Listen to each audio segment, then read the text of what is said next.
April is Sexual Assault Awareness Month, and oftentimes that means we educate young women about how to avoid certain situations. But today, we're sitting down with the founder of Jane Doe No More to learn about what the legal system can be doing better when dealing with sexual assault cases. So today we have Donna Palomba joining us this morning. Welcome. A pleasure meeting you. Pleasure meeting you too, Sarah. Donna, I know you were the victim of a rape. Yes.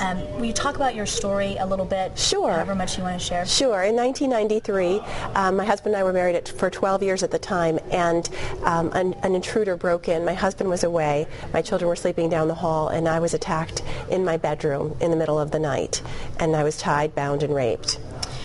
Talk about how your life has changed since that moment and how you've become the woman you are today.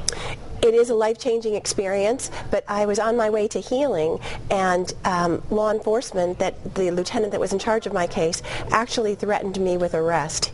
So I've learned so much about this crime. It is an often misunderstood and underreported crime. And I went on to found Jane Doe No More, which is a not-for-profit charity to help other victims, because there are so many.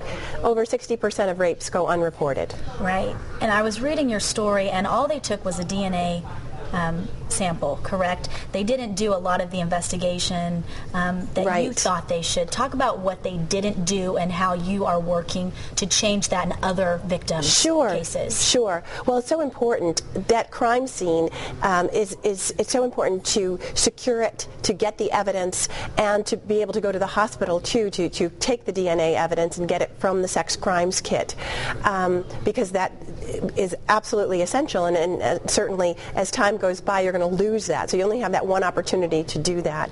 And when I went to the hospital, DNA was found from the perpetrator, which 11 years later we would find out through another episode that this man was a friend. So, you know, there's so many lessons that we learned, that a perpetrator can be anyone. Right.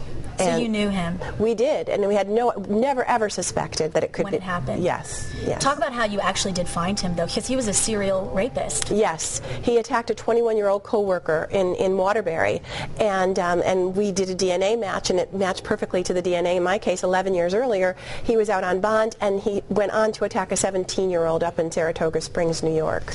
What is that like when you find out that it's someone you knew? Oh, it's horrifying, and he was from a prominent family, so he was afforded the best attorneys that money could buy. So it just really proves that, you know, a rapist can be anyone, and we all need to educate ourselves about this crime. At the time of the arrest, in my case, he couldn't be arrested for sexual assault because of a statute of limitations.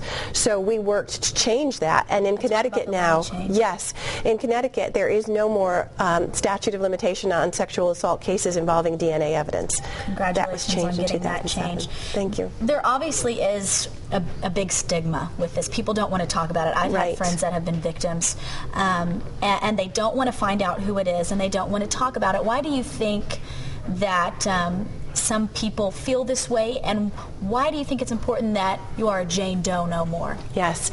I think people, because it's misunderstood, there's some self-blame involved, there is humiliation, there's embarrassment, but I'm here to tell victims that if you are a victim of rape, you did nothing wrong, and it doesn't diminish who you are. And the first step to healing is talking about it. And our website, janedoenomore.org, has, you know, resources and information to help victims. Donna, I want to thank you so much for coming on the show. Thank you, Sarah. Thank you for all the victims out there. We know that they appreciate how much you've done for this issue. Appreciate it. Thanks, Sarah. Rachel, what's going on? All right, Sarah. Right now we have a pretty